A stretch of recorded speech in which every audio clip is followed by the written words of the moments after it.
Assalamualaikum warahmatullahi wabarakatuh. Halo ayah bunda dan anak-anak sekalian, apa kabarnya hari ini? Sudah siap belajar? Baik, sama-sama kita mulai pembelajaran kali ini di tematik kelas 4 bersama saya Ibu Susan Gilang Pamekar. Yuk kita baca basmalah bersama-sama. Bismillahirrahmanirrahim.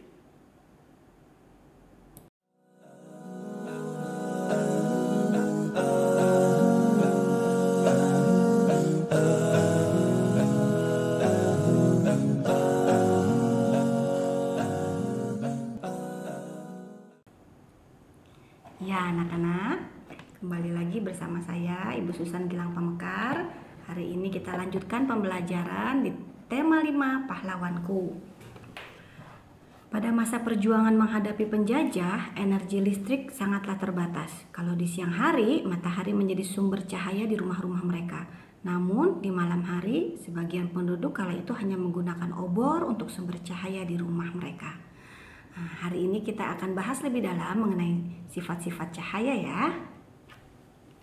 Tujuan pembelajaran yang pertama, mengetahui sifat-sifat cahaya. Kedua, menerapkan sifat-sifat cahaya dan keterkaitannya dengan indera. Ketiga, menyebutkan fungsi alat optik.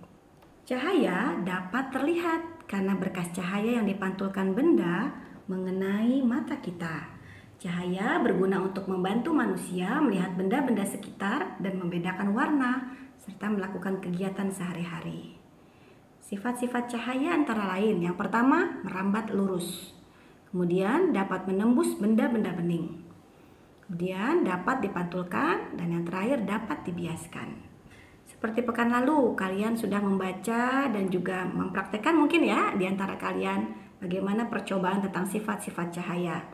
Yang pertama, merambat lurus. Di buku paket kalian juga sudah ada petunjuk bagaimana kalian mempraktekkan sifat yang pertama ini. Saat lubang sejajar, kamu dapat melihat cahaya lilin. Ketika saat karton-karton itu digeser dan tidak sejajar, lubang di karton itu tidak bisa kamu lihat cahayanya, ya kan? Saat karton tersebut digeser dan tidak sejajar, kamu tidak dapat melihat cahaya lilin. Itu menunjukkan bahwa cahaya merambat lurus. Contoh dalam kehidupan sehari-harinya seperti ini.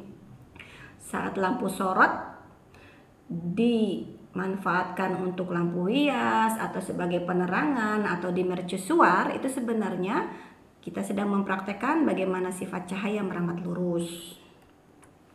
Kemudian sifat yang kedua, menembus benda bening. Saat senter diarahkan ke papan melalui gelas bening, cahaya dari senter akan menembus gelas dan menyinari papan tersebut. Bagaimana contohnya dalam kehidupan sehari-hari? Nah, akuarium nih, akuarium kecil yang menggunakan kaca atau gelas bening atau bangunan-bangunan yang menggunakan kaca itu memiliki sifat tembus pandang ya, sehingga kalian bisa melihat benda yang ada di dalamnya atau di belakangnya karena cahaya dapat menembus benda bening. Sifat berikutnya adalah cahaya dapat dipantulkan. Cahaya dapat memantul ketika terkena permukaan benda. Terjadi pemantulan teratur jika cahaya mengenai benda yang memiliki permukaan rata seperti cermin. Contohnya seperti ini ya. Cermin cembung yang ada pada spion atau di cermin yang biasa dipasang di perempatan atau pertigaan jalan.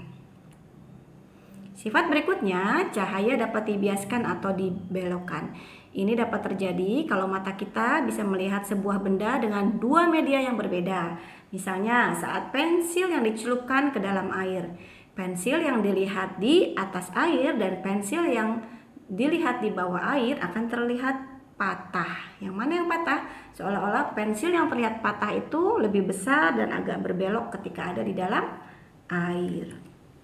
Contoh lainnya dalam kehidupan sehari-hari adalah ketika kita melihat dasar kolam renang. Dasar kolam renang ini akan lebih terlihat lebih dangkal di mata kita. Tapi ketika kita masuk ke dalam kolam renang, wah ternyata kolam renang ini jauh lebih dalam dari yang kita duga atau yang kita lihat.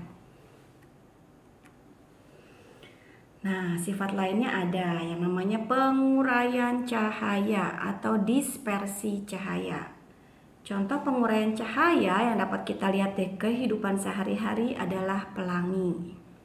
Pelangi terjadi karena cahaya matahari mengenai butiran-butiran air atau titik-titik air yang ada di udara.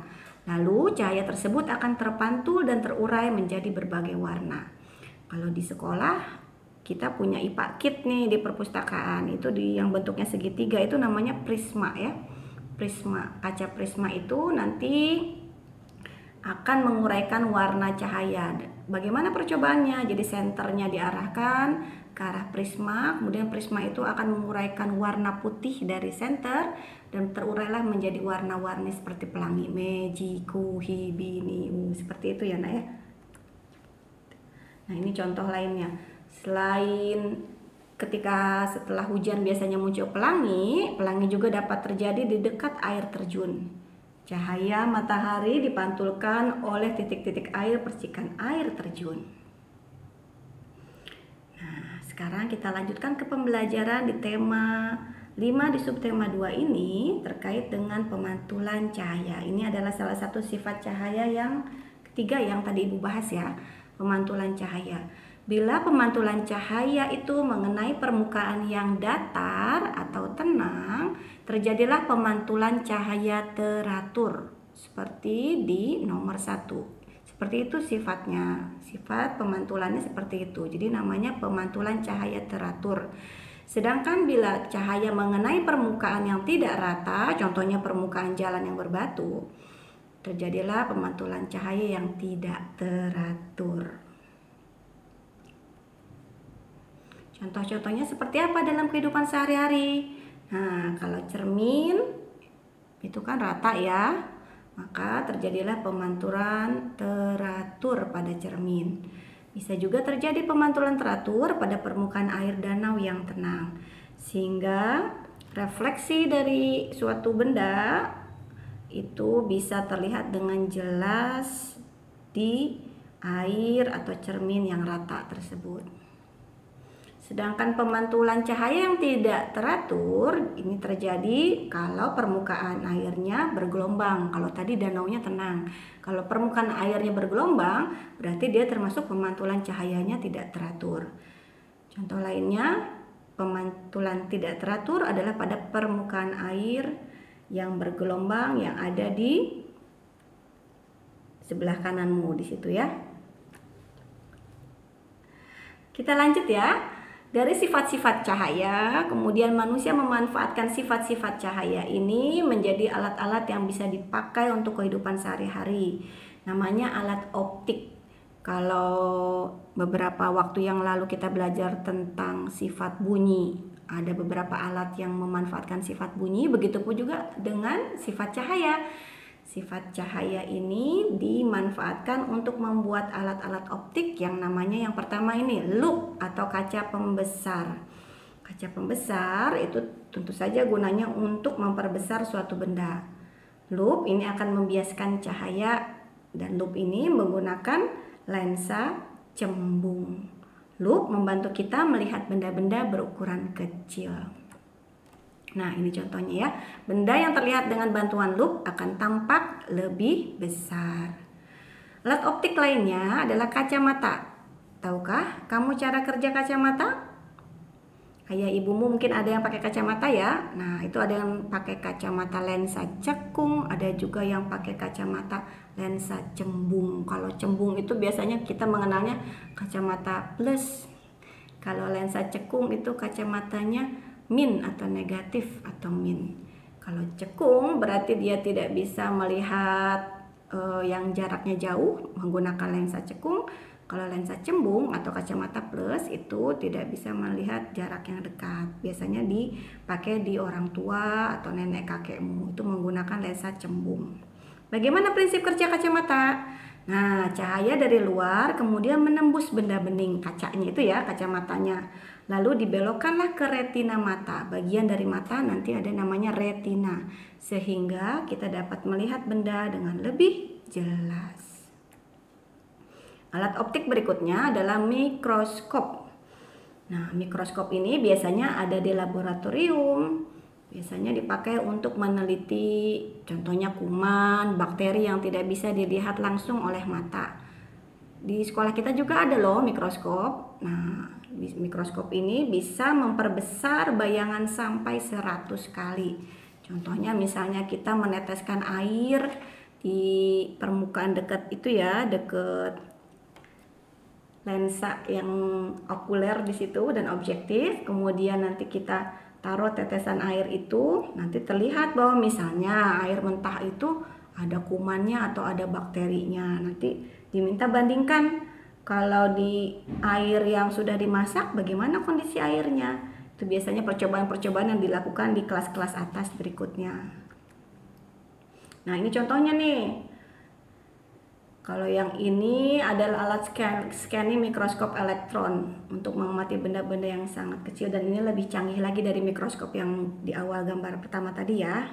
Nah, ini contoh serbuk sari di bawah. Serbuk sari dilihat dengan alat scanning mikroskop elektron ini. Serbuk sari itu yang dihasilkan oleh benang sari ya, alat kelamin jantan pada bunga. Nah, serbuk-serbuknya ketika kalian diperbesar melalui alat mikroskop ini, serbuk-serbuk sarinya terlihat seperti ini gambarnya. Nah, alat optik lainnya yang bisa juga kamu pelajari juga nanti di buku-buku paket kalian adalah kamera, periskop. Nah, periskop ini biasanya ada di kapal selam. Kapal selam yang biasanya di kedalaman air bisa mengamati permukaan laut dengan menggunakan periskop ini. Yang ibu perlihatkan ini bagian atasnya saja ya. Nah, itu periskop. Kemudian ada juga teropong, dan juga prinsip kerjanya sama seperti teropong, itu teleskop, tapi jarak pandangnya lebih jauh lagi, nembus langit seperti itu. Nah, itu saja pembelajaran kita kali ini. Di akhir pembelajaran silakan kalian jawab pertanyaan ini. Siapa cepat itu yang dapat. Silakan langsung jawab pertanyaan ini di grup WhatsApp kelasnya masing-masing. Ibu beri waktu 10 menit dari tayangan video berikut ini.